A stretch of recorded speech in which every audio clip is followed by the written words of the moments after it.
Praise the lord. ప్రభువైన యేసు నామములో అందరికీ వందనములు. యేసయ్య మాటను ఈ కార్యక్రమాన్ని వీక్షించడానికి ప్రేమతో నేను మిమ్మను ఆహ్వానిస్తున్నాను. ఈ దినము యోహాను సువార్త 3వ అధ్యాయము 16వ వచనము నుండి 21వ వచనం వరకు మనము ధ్యానించుకుందాం.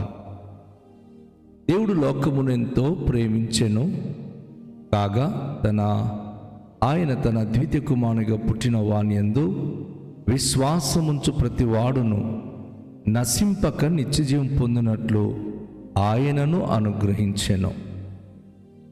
లోకము తన కుమారుని ద్వారా రక్షణ పొందుటకే గాని లోకమునకు తీర్పు తీర్చుటకు దేవుడు ఆయనను లోకములోనికి పంపలేదు.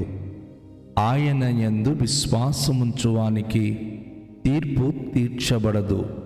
విశ్వసింపని వాడు దేవుని అద్వితీయ కుమారుని నామమందు విశ్వాసముంచలేదు గనుక వానికి ఇంతకు మునుపే తీర్పు తీర్చబడెను.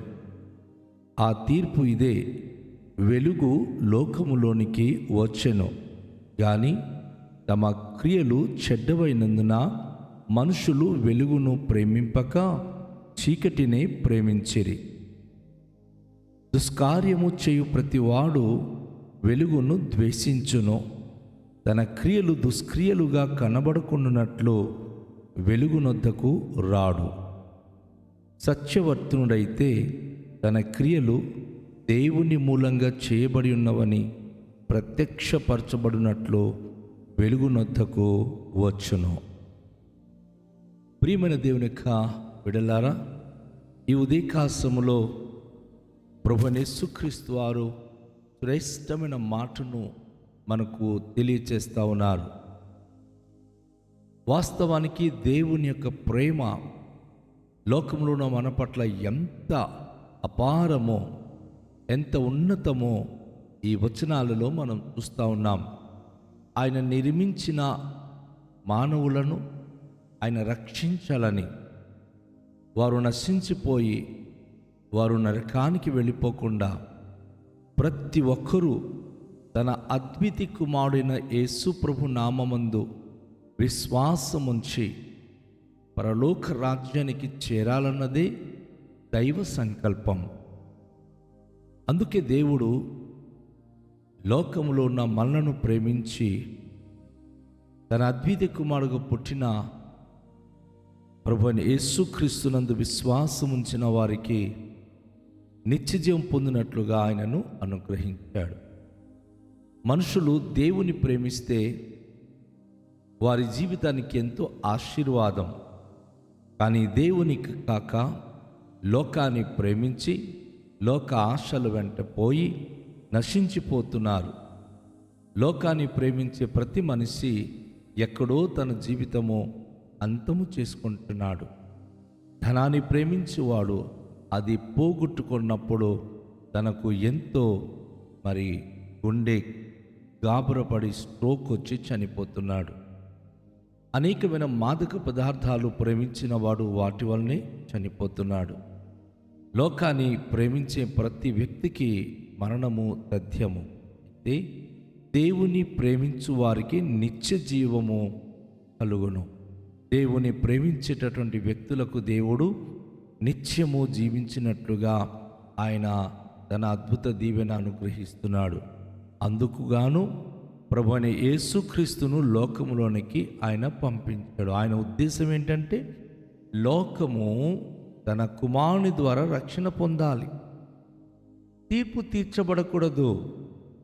వీళ్ళు చెడ్డవాళ్ళు, వీళ్ళు మంచివాళ్ళు అనే తీర్పు ఆయన తీర్చడానికి రాలేదు. కానీ మంచివారిని చెడ్డవారిని ఆయన ప్రేమించి తన నామమందు విశ్వాసముంచిన వారందరికీ ఆయన నిత్య జీవానికి కారకుడయ్యాడు. యేసు ప్రభువు వారి లోకానికి వచ్చింది నశించిపోయే మానవ జాతిని రక్షించాలి. వారిని తీర్పు తీర్చి వారికి జీవితంలో వారు పొందుకుంటున్న అనేకమైనటువంటి దౌర్భాగ్య స్థితిని బట్టి వారికి శిక్షించడానికి రాలేదు, కానీ రక్షించడానికే యేసు ప్రభువారు ఈ భూలోకానికి రావటం అనేది మనం చూస్తున్నాం. ఆయన యందు విశ్వాసముంచి వారికి తీర్పు తీర్చబడదు. ఇది ఎంతో అమూల్యమైన మాట. ఇది ఎందుకు అంటే యేసు ప్రభు రక్షకుడు. ఆయన మన కొరకు నిత్యజీవం ఇవ్వడానికి జీవాధిపత్యాన్ని విశ్వాసం ఉంచిన వారికి నిశ్చయంగా ప్రభు అనే యేసుక్రీస్తు ఆయన రక్షించువాడై ఉన్నాడు.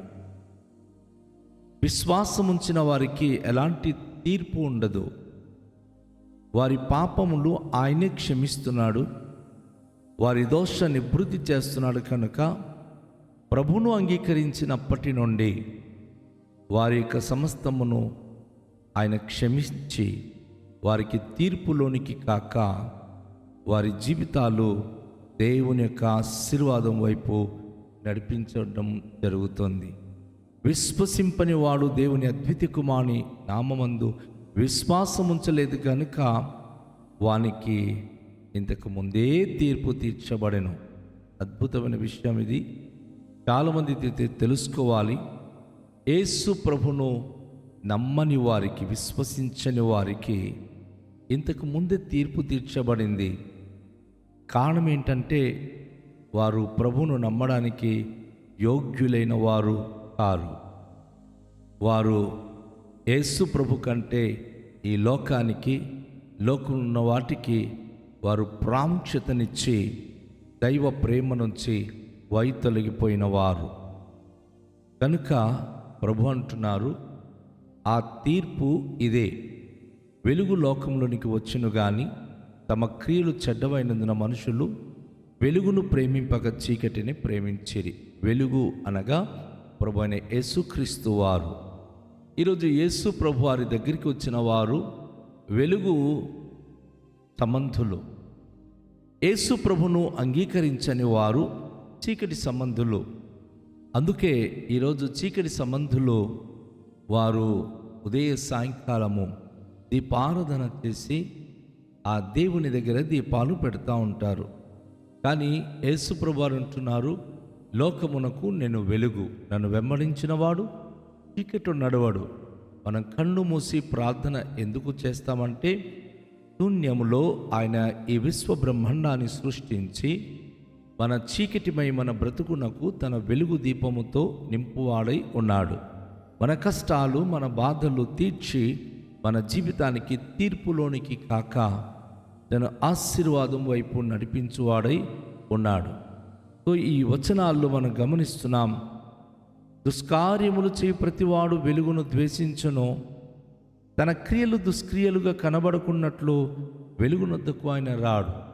ఈరోజు అనేక మంది దేవుని యొద్దకు రాకుండా ఎందుకు నిర్లక్ష్యము చేస్తున్నారు అంటే దేవుని వాక్యం మనకు చెప్తుంది, వారి క్రియలు సరైనది కాదు.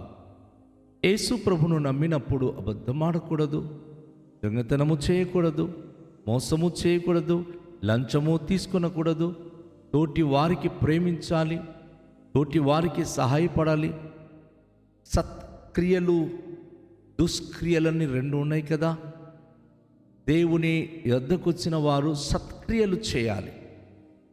సత్క్రియలు చేసినప్పుడు దైవికమైన వెలుగు మన ద్వారా ప్రకాశించబడి అనేక మంది ఆ వ్యక్తి చేసే సత్క్రియలను బట్టి దైవాన్ని గ్రహించి దైవకు సన్నిహితులై జీవించగలరు. దుష్కార్యములు చేసి, మోసము చేసి, దగ చేసి దౌర్భాగ్యమైన పాపిష్టి జీవితము జీవించినప్పుడు వారు ప్రభువైన యేసుక్రీస్తు వరకు వెలుగులో నడవడానికి ఇష్టపడక వెలుగును ద్వేషిస్తారు. ఏం దేవుడు, ఏం ప్రభు, మాకు అక్కరలేదు అని చెప్పి ప్రభువైన యేసుక్రీస్తును వారు విడిచిపెట్టి వారు తమ క్రియలు దుష్క్రియలుగా కనబడుకున్నట్లుగా యేసు దగ్గరికి రావడానికి ఇష్టపడరు. యేసు ప్రభు నమ్ముకుంటే అన్నీ విడిచిపెట్టాలట, సినిమా చూడకూడదట, తాగకూడదట, మాకు నచ్చిన అనేక కార్యాలు మేము విడిచిపెట్టాలట అని దుష్కార్యములకు అలవాటు పడిన వారు యేసు దగ్గరికి రావడానికి, నమ్మడానికి ఇష్టపడరు. అయితే నా ప్రియ సహోదరి, నా ప్రియ సహోదరుడా, దేవుని యొక్క సన్నిధిలో యేసు ప్రభు మనను ఎంతగానో ప్రేమిస్తున్నాడు. మన క్రియలు సత్క్రియలుగా మలచడానికి ఆయన అట్టి సత్క్రియలు మనకు నేర్పించి సకల దుర్నీతి నుండి మనను నీతిమంతులుగా తీర్చువాడై ఉన్నాడు. మనం ఆయన దగ్గరికి వెళ్ళాలి, ఆయనను విశ్వసించాలి, ఆయనను వెంబడించగలిగితే ఆయన మనకు సత్క్రియలు, సత్ప్రవర్తనలు, సజ్జీవితాలు మన జీవితానికి ఆయన నేర్పించగలడు, అట్టి స్థితిలో నడిపించగలడు. ఆ అనుభూతిలోనికి ఆయన మనను తీసుకొని రాగలడు. సత్యవర్తనుడైతే తన క్రియలు దేవుని మూలంగా చేయబడి ఉన్నవని ప్రత్యక్షపరచబడినట్లు వెలుగునొద్దకు వచ్చును. ఈరోజు ఎందుకు యేసు ప్రభు దగ్గరికి అనేక మంది వస్తున్నారు? యేసు ప్రభు వారి యొక్క పరిశుద్ధ గ్రంథాన్ని చేతపట్టి బ్రతుకుతున్నారంటే సత్య ప్రవర్తన కలిగిన వారై సత్క్రియలు చేయాలి అని దేవుని ద్వారా వారు ఏర్పరచబడిన వారు ప్రభువును నమ్మిన తర్వాత వారి యొక్క సత్క్రియలు ప్రత్యక్షపరచబడాలి. అనేక మంది అసత్క్రియలు చూచుటట్లుగా యేసు ప్రభువారు వెలుగు ఆయన యొద్దకు వచ్చి తమ జీవితాలను వెలిగించుకొనుచున్నారు. తాము ఏ అనుభూతిలో ఉన్నారో, ఏ స్థితిలో ఉన్నారో యేసు దగ్గర వారు నేర్చుకొని యేసు ప్రభు వల్లే వారు బ్రతకడానికి ఇష్టపడుతున్నారు. నా ప్రియ సోదరి, నా ప్రియ సహోదరుడా, దేవుడు నన్ను మనను ప్రేమించి తన కుమారులు, తన కుమార్తెలుగా ఈ లోకంలో ప్రత్యక్షం కావాలని ఆశపడుతున్నాడు. చాలాసార్లు మనం చూస్తూ ఉంటాం కదా, ఎవరైనా మంచి కార్యములు చేసి తోటి వారికి సహాయపడినప్పుడు ఆ ప్రక్కనే సహాయం పొందిన వారు దేవుడులా వచ్చి నన్ను సహాయం చేశారంటూ ఉంటారు. దేవుడులాగా వచ్చి మమ్మల్ని ఆదుకున్నారంటుంటారు. ఎందుకు దేవుడు అనే పదం ఎందుకు వచ్చింది అంటే, ఆ సహాయము చేసిన వ్యక్తి దైవ ప్రేరితమైన వ్యక్తి, దేవుని ప్రేమించే వ్యక్తి, దేవుడు తనకు నేర్పించిన పాఠాలు నేర్చుకుంటూ అది ఆయన అనుసరిస్తున్నాడు కనుక అనేక మంది ప్రజలు దైవాన్ని ఆ బిడలలో, ఆ వ్యక్తులలో చూడగలుగుతున్నారు. కనుక ఈ ఉదయకాశములో సత్యవర్తనుడైతే, ఎవరైతే సత్క్రియలు చేస్తూ దేవుని యొక్క సన్నిధిలో జీవిస్తున్నారో వారు దేవుని మూలంగా చేయబడి వారు దేవుని మూలంగా తమ క్రియలు సత్క్రియలని ప్రత్యక్షపరచబడినట్లు యేసు ప్రభు దగ్గరికి వచ్చి యేసు ప్రభు నేర్పించిన కార్యాలే కానీ, యేసే చెప్పిన మాటలే కానీ వారు తమ జీవితంలో నెరవేర్చి ముందుకు సాగగలరు. రండి, ఈ సమయంలో మనం ప్రార్థన చేసి క్రీస్తు వలె మనం అన్ని విషయాలు ఎదుగు నిమిత్తము ఆయనను ప్రార్థించుకుందాం. దయగల తండ్రి, మీకు వందనాలు. మమ్మల్ని ఎంతగానో ప్రేమించి మీ అద్వితీయ కుమారుడైన యేసును మా కొరకు పంపించారు. మా ప్రభువైన యేసుక్రీస్తునందు విశ్వాసం ఉంచి ప్రభువా సత్క్రియలు, సత్ప్రవర్తన కలిగిన వారైతే తీర్పులోనికి కాక ప్రభువా మీ పరిశుద్ధమైన సన్నిధిలో కరుణ పొంది మీ రాజ్యములో ప్రవేశించే హక్కుదారులుగా మీరు చేసే దేవుడవు, నిత్య జీవానికి వారసులుగా చేసే దేవుడవు. ఈ ఉదయకాశములు విన్న వాక్యము ప్రతి కుటుంబానికి, ప్రతి ప్రియ బిడలకు దీవెనకరంగా ఉంచి ఘనత, మహిమ, ప్రభావములు మీరే పొందుకొనమని యేసు నామములో ప్రార్థిస్తున్నాము తండ్రి, ఆమేన్. అందరికీ షాలోం. ప్రభు మనలను దీవించునుగాక.